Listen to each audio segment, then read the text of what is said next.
Salut à tous, c'est Brian. Donc aujourd'hui on se retrouve pour une nouvelle vidéo. Donc aujourd'hui ça sera un suivi de colonie sur les Messor Barbarus. Comme vous avez pu le voir sur ma dernière vidéo, du coup c'était un couvain en très bon développement. Et je vous avais dit que je ferai une prochaine vidéo bah non, pas de sur le développement et les naissances des Messor Barbarus. Et c'est arrivé depuis quelques jours. J'ai eu des naissances. J'ai eu exactement 2 naissances. Donc je vais essayer de vous montrer ça. J'ai toujours un très bon développement. Donc voilà. Donc là elles sont très excitées. Donc vous pouvez voir des nains, des larves. J'en ai des toutes sortes. Donc j'ai eu un petit souci. Donc du coup elles sont dans cette boîte. Donc là elle a 25 parce que j'ai descendu la boîte en bas de chez moi. Elles sont plus dans ma chambre. Elles sont plus chauffées. Donc elles sont en bas pour faire la vidéo. J'ai eu au moins 4 ou 5 mortes en même pas 2-3 jours. Donc je sais pas ce qui s'est passé dans leur aire de chasse. Donc je les ai remis en tube et je les ai nourris, à l'entrée avec quelques graines. Donc les tâches, eh ben, c'est pas un fourmi qui est fond. Donc j'ai eu 2 naissances que j'ai pu constater. Donc je vais essayer de vous les faire montrer. Mais ça va pas être le plus facile. Parce que elles sont, vous voyez j'ai bougé, elles sont assez sensibles. Elles sont brunes, elles sont très timides. Donc là j'en ai une là qui se déplace, voilà, qui est là au milieu. Elle est très brune avec la tête rouge. Vous l'avez vu, je l'espère en tout cas. Donc j'en ai eu 2 qui sont nés. Donc j'ai eu un très bon développement. J'ai encore des nains, j'ai des larves, j'ai des grappes d'œufs. Donc je vais essayer un peu de zoomer. Voilà, on voit pas. On voit la nymphe qui est là, les nymphes, on voit les larves. Enfin bref, ça annonce que du bonheur. Le truc avec les Messor Barbarus, c'est que la fondation est assez longue, mais une fois que la fondation est lancée, c'est que du bonheur. C'est assez rapide. Donc je vais essayer de vous montrer en dessous. Je sais pas si je vais pouvoir les voir.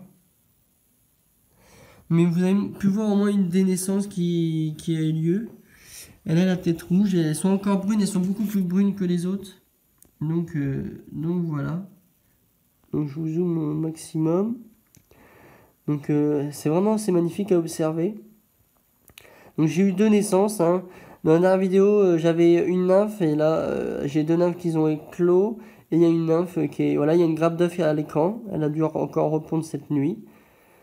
Donc j'ai des larves, c'est superbe. Donc un bon couvain. Donc que j'espère qu'il va encore et encore s'agrandir. Donc je vais essayer de vous montrer quand même les deux naissances. Je vais essayer quand même.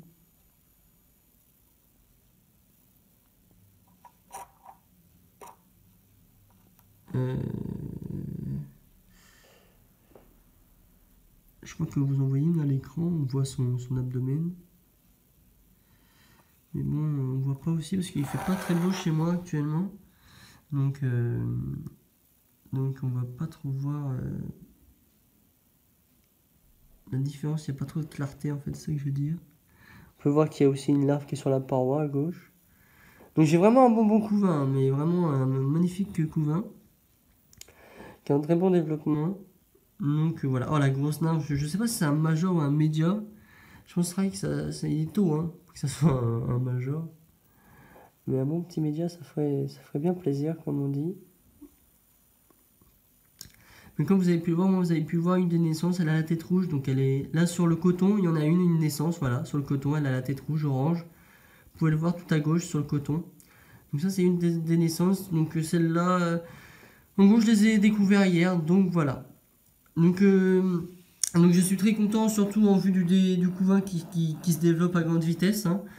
Donc c'est que du bonheur par la suite, et puis en espérant après pouvoir les remettre en ADC. Donc je vais attendre en fait que le tube soit assez plein et qu'ils n'aient plus de place pour en rajouter un autre et les mettre en ADC. Je vais essayer comme ça pour pas avoir de pertes, parce que 5 pertes pour une colonie. Donc petit aparté, j'ai eu un petit souci avec mon téléphone, donc j'ai dû relancer une nouvelle vidéo. Donc comme je disais, 5 pertes pour une jeune fondation comme ça, c'est très important et ça fait mal d'avoir des pertes comme ça. Donc je vais les laisser en tube jusqu'à ce qu'ils soient pleins et puis après les remettre en ADC en rajoutant un deuxième tube. Ou en attendant que j'ai une fourmilière et qu'elle soit tranquille une bonne fois pour toutes. Donc voilà, donc j'espère que cette vidéo vous a plu. Donc désolé si vous voyez pas très bien les deux nouvelles naissances, mais on a pu les apercevoir. En plus il fait pas très beau chez moi, donc la clarté n'est pas au top. Donc voilà, donc j'espère que cette vidéo vous aura plu. N'hésitez pas à me poser des questions dans les commentaires. Et à donner votre avis, à liker, abonnez-vous pour rien louper. Salut!